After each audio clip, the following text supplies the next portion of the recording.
Yeah. Have you ever tried to get a really, really good gameplay on your own? You know, you just want to go into Black Ops, or any game for that matter, not even Call of Duty, maybe just, Homefront, Battlefield, Crisis, anything like that, any multiplayer shooter, maybe not even shooters, maybe multiplayer fighting games if they exist, or whatever. You just try and get a decent gameplay on a team-based game by yourself, and you can't do it because your teammates suck. That has happened to me multiple times today. I was playing Black Ops earlier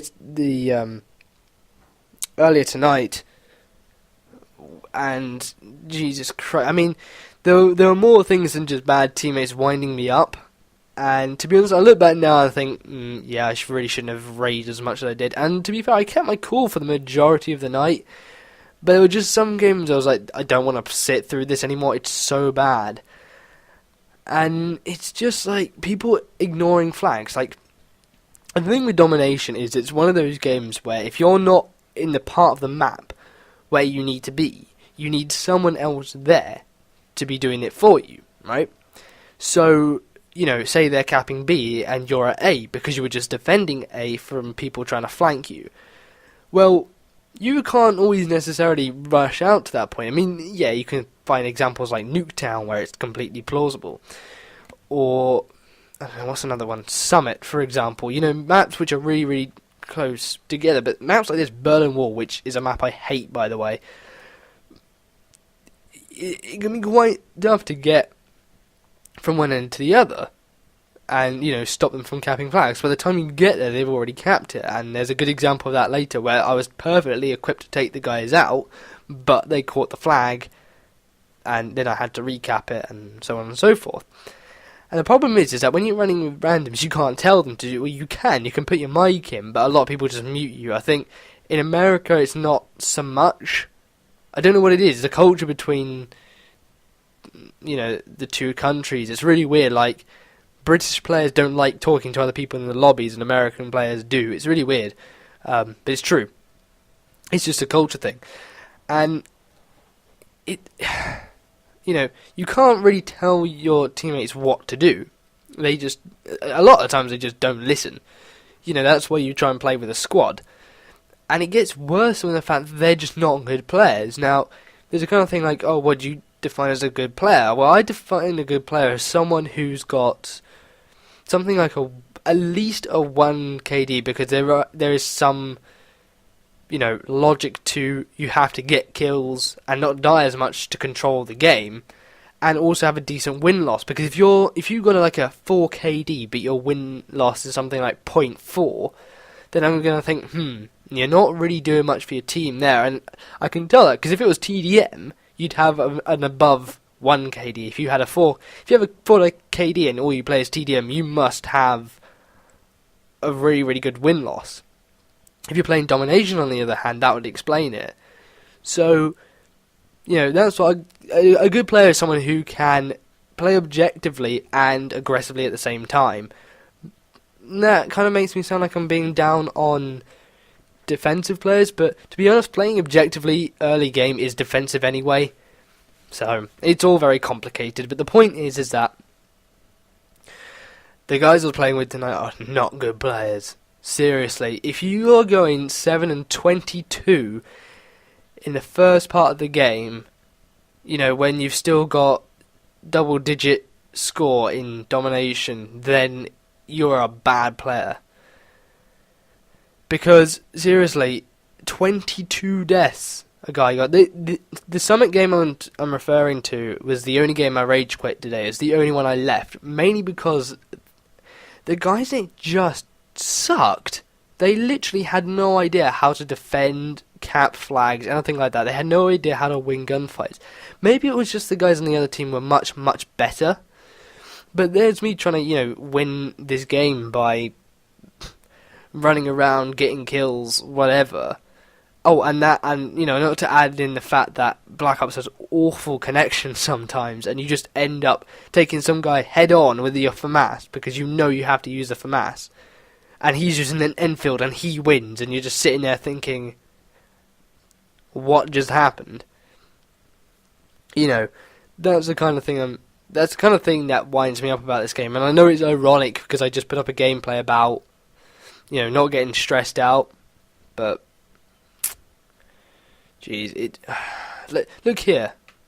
I was perfectly equipped to get that guy before he capped the flag, but I was too far away. I was actually in a building. I was trying to cover them from the window, but it doesn't always happen as you wanted to. So this for a game wasn't so bad. This was one of the better ones of the night. You'll often see me put up gameplay now, which is just kind of objective based. I never get games where I end up with insane kills, deaths. There's only one I can think of done that recently, which was on Nuketown Domination. Kind of explaining why I don't want to put it up, because I've had 2 Nuketown Dominations now in a row. Don't want to put that up for a while. I may have to use it in the end. I'm actually going on to theatre mode tonight to record all the gameplay that I missed.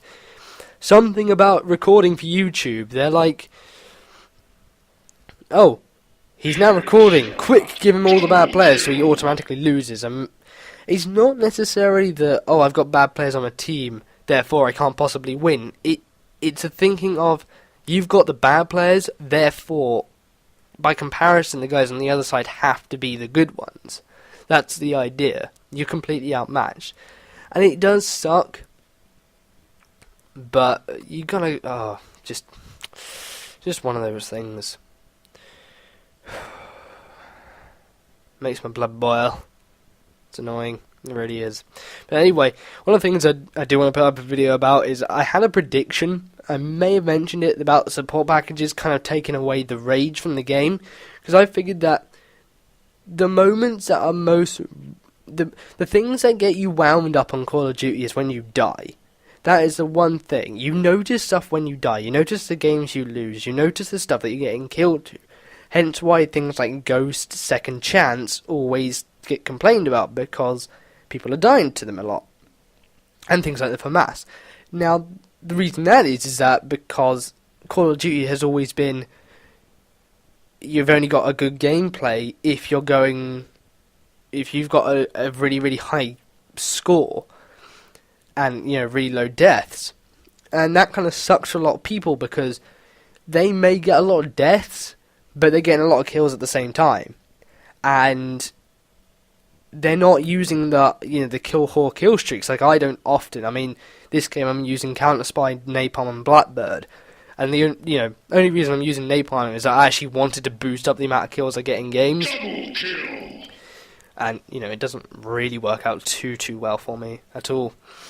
But,